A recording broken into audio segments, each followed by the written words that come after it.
이번 시간에는 이동과 이직 관리에 대해서 함께 공부하도록 하겠습니다. 강의의 김성철 교수입니다.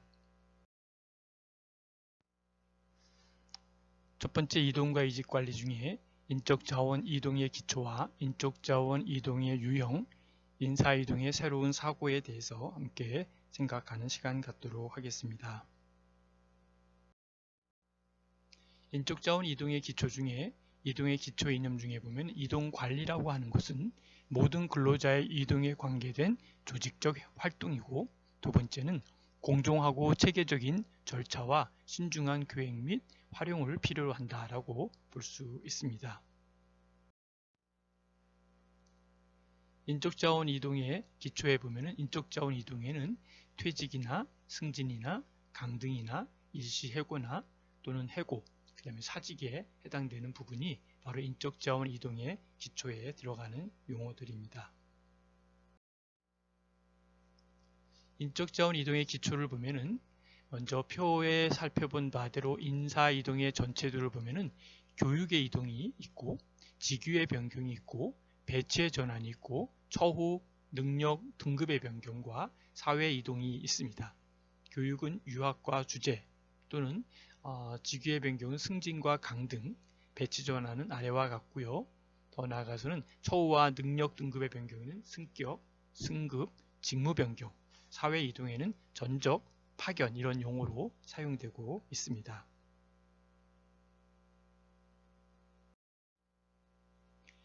브랜치가 제안한 말 보면은 승진은 높은 급여, 큰 책임, 명예, 잠재적 기회의 제공이 있다면, 강등은 급여나 지위나 명예 또는 기회의 감소가 있을 수 있고요.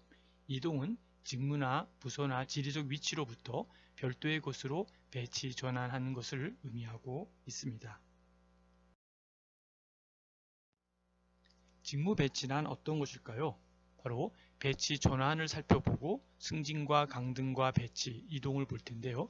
배치 전환은 이제까지의 직무와 동등한 가치가 있는 다른 직무로 이동하는 것을 배치 전환이다 라고 볼 수 있죠. 승진은 기존 직무보다도 가치가 높은 직무로 이동하는 것을 승진으로 보고 있습니다. 강등은 기존 직무보다 하위 직무로 이동하는 것을 강등이라고 보고 있고요. 배치는 직무의 종업원을 배분하는 것이고, 이동, 배치 전환은 종업원이 기업 내에서 상이한 직무로 옮기는 것을 우린 이동이다 이렇게 이야기하고 있습니다. 인적자원 이동의 기초 중에 이동의 중요성을 보도록 하겠습니다. 내부 선발의 이점을 볼 수 있는데요. 첫 번째가 능력을 볼 때 능력을 고려하여 승진 기회를 제공함으로 동기부여가 된다라고 볼 수 있습니다. 두 번째는 상이한 직무를 수행하는 과정에서 근로자의 가능성을 보다 잘 파악할 수 있다고 볼 수 있습니다. 세 번째는 내부 인재에 대한 정보를 알고 있기 때문에 신뢰도가 높다라고 볼 수 있습니다. 다시 말씀드리면 외부 후보자나 충당으로부터 신뢰도가 높다라는 것이고요. 네 번째는 회사에 체류할 가능성이 강하다라고 하는 거죠. 다섯 번째는 내부에서의 이동은 보다 신속하고 경비를 더 절감할 수 있다라고 볼 수 있습니다.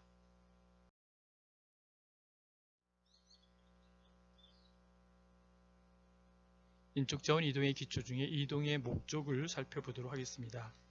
이동의 목적이라고 한다면 먼저 인사이동의 목적은 노동력의 효율화에 대한 부분과 또 업무 수행을 위한 팀워크의 향상, 또 원만한 인간관계의 유지가 있고, 제너럴리스트의 육성과 교육 훈련의 효과 향상, 또 매너리즘에 대한 방지가 있는데요. 인사이동의 구체적인 목적은 다음과 같다라고 볼 수 있는데요. 첫 번째가 과도한 전문화를 억제한다라고 볼 수 있습니다. 두 번째는 네트워크 재산의 축적이다라고 볼 수 있고요.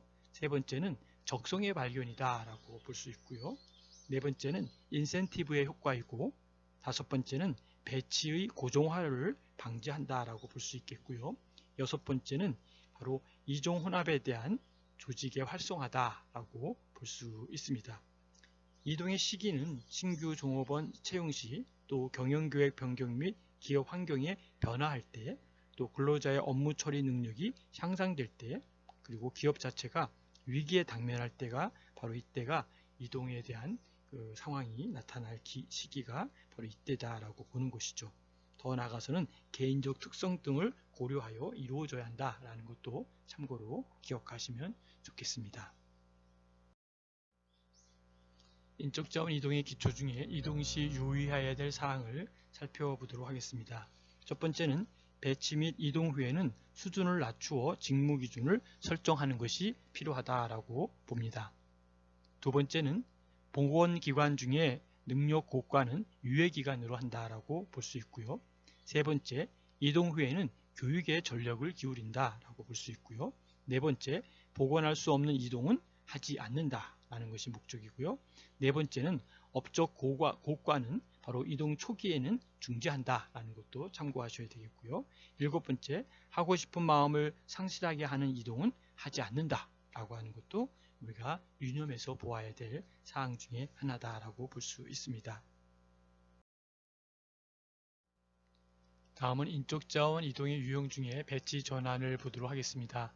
승진을 수반하지 않고 동일 수준의 다른 직무로 횡단 이동하는 것을 볼 수 있는데요.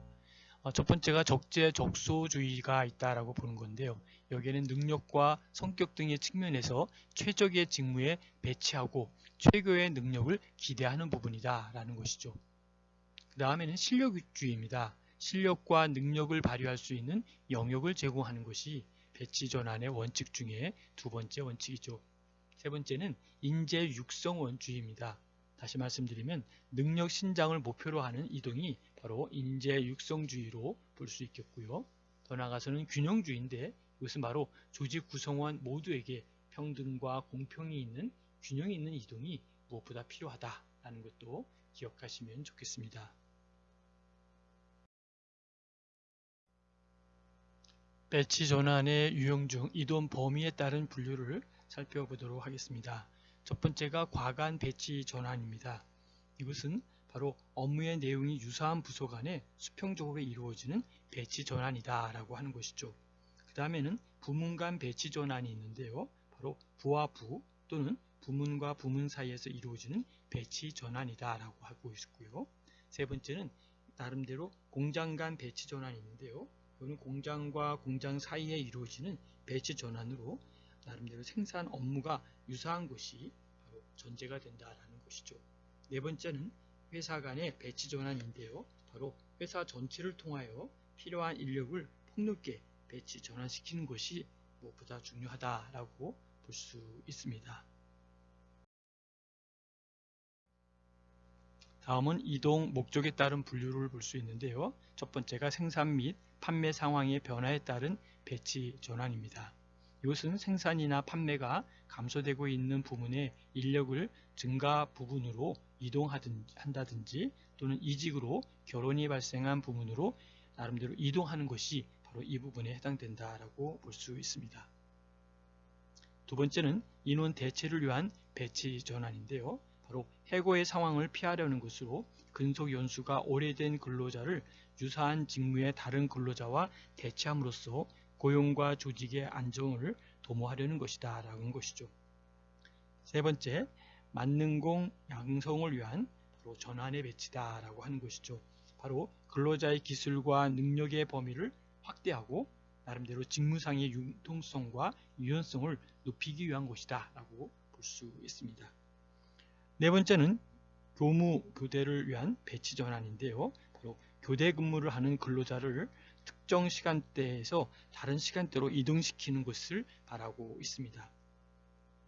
다음에는 구체적인 인원 배치인데요. 근로자에 대한 배치가 잘못되었을 경우 이를 시정하기 위한 조치로서 나름대로 실시하는 것이다 라는 것을 기억하시면 되겠습니다. 다음은 승진입니다. 승진에서는 여러 가지가 있겠지만 연공과 능력을 볼 수 있는데요. 연공과 능력은 승진을 능력에 의존하게 되면 극도의 개인주의와 경쟁을 초래할 우려가 있기 때문에 연공 서열에 의존하게 되면 바로 성과 실현과 세대 간 갈등을 일으킬 수 없다라고 보는 것이죠.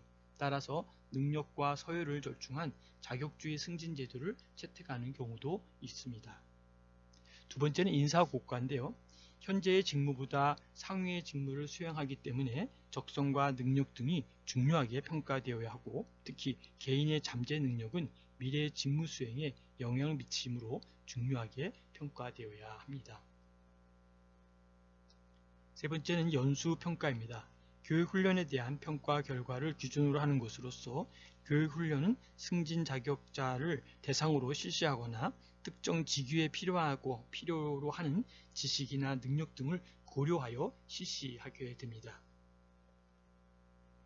경력은 해당 직급에서 근속 연수를 기준으로 이루어지기 때문에 이를 위해서는 특정 직무에서의 근속 연수와 능력 신장 간의 관계를 고려해야 된다라는 것도 기억하시면 좋겠습니다. 승진 시험은 승진 적격자를 대상으로 시험에 의한 결과를 기준으로 하는 것으로서 시험은 직무에서 요구하는 지식과 능력을 측정하기 위한 정확한 내용이 되어야 한다고 볼 수 있습니다. 즉 다시 말하면 판단력, 창의력, 책임감, 통솔력, 업무 수행 능력, 그건 역량, 또 인간적 특질과 인간적인 특질과 성격 또는 지적이고 교육 수준, 협조성 이외의 모든 공적으로 고려한 승진 의사결정이 이루어져야 된다라는 것을 제시하고 있습니다.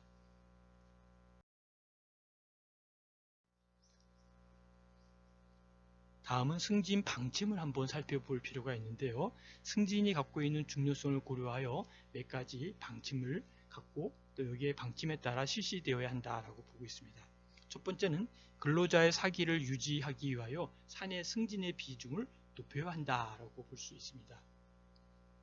두 번째는 유능한 근로자가 사내외의 예를 불문하고 어디든 승진할 수 있도록 하여야 된다라는 것이고요. 세 번째는 승진 경로를 명시해서 근로자들이 이에 대한 대비를 할 수 있도록 해야 된다라는 것이죠. 네 번째, 승진을 위한 수단으로 훈련을 강화해야 하고 이것은 승진에 대한 사후관리의 일환으로 이루어지고 있다라는 것이죠. 다섯 번째는 승진을 위한 수단으로 훈련을 강화해야 하고 이것은 바로 승진에 대한 사후관리의 일환으로 이루어지고 있다라는 것도 기억하시면 됩니다. 나머지는 승진에 대한 조언은 바로 스텝 부서로서 인사부가 이에 대한 결정을 해당 현장의 라인 부서가 하도록 되어 있다라는 것이죠. 다음에는 승진에 대해서 개인이나 노조가 이의를 제기하면 사용자는 노사협의회와 교섭의 범위에서 이를 해결해야 된다라는 것을 지시하고 있습니다. 승진의 형태를 살펴볼 수 있는데요. 승진의 형태는 직계승진이 있는데 직계승진은 직무중심적 능력주의에 입각한 제도로 직계승진을 들 수 있습니다. 다음은 자격승진을 들 수 있는데요. 첫 번째가 신분자격승진인데 신분자격승진은 직위와 무관하며 자격 처우만으로 승진을 합니다. 두 번째는 능력자격승진인데요. 자격제도상의 상위 자격으로 승진을 하는 것이고 세 번째는 직위승진인데 이것은 직위 계열상의 승진이며 네 번째 대용승진이 있는데 이것은 형식적인 승진으로 볼 수 있습니다. 또 OC 승진이 있는데 OC는 조직의 변화인 Organization Change라고 하는 약자의 OC를 짜서 바로 조직 변화에 따른 승진에 대한 제도를 이야기하고 있습니다. 이것은 직위 계층을 늘림으로써 승진의 기회를 확대하는 것을 말하고 있습니다. 마지막으로 강등이 있습니다. 강등은 승진의 반대 개념으로 현재의 지위나 임금 수준보다 낮은 직무를 할당하는 것으로서 나름대로 직무에 대한 곤란도와 책임 수준 역시 낮아지는 것을 볼 수 있습니다. 다음은 이직과 퇴직을 볼 수 있는데요. 이직은 넓은 의미에서 근로자의 이동과 퇴직이나 해고 등을 포함하고 있고 퇴직은 고용계약의 종료나 해고, 일시해고, 임의퇴직, 정년퇴직을 이야기하고 있습니다. 이직을 볼 때 넓은 의미의 근로자의 이동과 퇴직이나 해고 등을 포함하고 있는데요. 이직은 자발적인 이직이 있고 비자발적 이직이 있습니다. 자발적 이직에는 전직과 사직을 이야기하고 있고요. 사직에는 의원사직과 공고사직이 있습니다. 그리고 비자발적 이직에는 해고와 퇴직이 있는데 해고에는 영구해고와 일시해고 또는 정리해고가 있고 퇴직에는 정년퇴직과 조기퇴직으로 볼 수 있습니다. 퇴직에는 해고가 있는데 영구해고는 규칙 위반이나 불충분한 업무의 수행, 일시해고는 불황으로 인해서 인력이 과다할 때 일시해고가 진행됩니다. 조기퇴직은 정년이 되기 전에 하는 것을 조기퇴직이고 정년퇴직은 일정 연령에 자동적으로 퇴직이 정년퇴직입니다. 임의퇴직은 사원의 사정에 의해서 퇴직하는 것을 임의퇴직으로 우리는 규정하고 있습니다. 이직에 대해서 특별히 고용관계의 종료 형태 중에 보면은 퇴직과 해고가 있는데 퇴직은 임의퇴직과 계약기간의 만료, 정년퇴직, 그 외 사망 등으로 인해서 퇴직을 말하고 있고요. 해고는 보통해고, 징계해고, 정리해고로 나누어서 볼 수 있습니다. 인사이동의 새로운 경향에서 근로자 자신의 희망을 중요시하는 것을 볼 수 있습니다. 먼저 자기 신고 제도가 있는데요. 도입 목적은 근로자의 희망을 고려한 배치와 이동으로 의욕을 증진시키는 것이 있습니다. 다음은 능력개발 목표를 보다 구체적으로 인식하는 것이 있고요. 세 번째는 상담을 통한 원활한 커뮤니케이션이 이루어지고 부하의 희망을 적절하게 파악하는 것을 볼 수 있습니다. 사내 공모제도가 있는데요. 이것은 신규 사업 진출을 얘기하고 있는데 첫 번째는 도입에 대한 목적은 인재 발굴의 수단으로 활용하고 두 번째는 인적 자원의 활성화 시책으로 활용하며 세 번째는 조직의 활성화 시책으로 활용하고 다음은 능력 개발의 활성화 시책으로 이용과 활용을 하고 있습니다. 유의할 점은 자율권에 대한 보장과 또 선택되지 않은 근로자에 대한 부서의 배려가 우리가 함께 유의해야 될 부분이다 라고 볼 수 있습니다. 다음은 인적 자원 관리 시스템의 변화를 보면요. 첫째는 정년이 점으로부터 존으로 변화되고 있다라는 것이고요. 두 번째는 정년과는 별도로 직위정년제 또는 직위임기제가 도입되고 또한 승진 경력을 다변화하기 위하여 전문직 제도가 도입되고도 있습니다. 또 셋째는 정년 연장에 따른 임금 수준의 증가를 억제하기 위하여 임금 곡선을 억제하거나 나름대로 하향시킨다든지 기업 연금화를 포함해서 퇴직금 제도의 새로운 변화가 진행되고 있습니다. 마지막으로 정년 후에도 재고용 또는 근무 연장을 위해서 계속 고용 제도를 도입하고 있고 또 나아가서는 대기업을 중심으로 계속 고용 제도를 도입률이 현격히 감소되고 있는 것도 참고로 볼 수가 있습니다.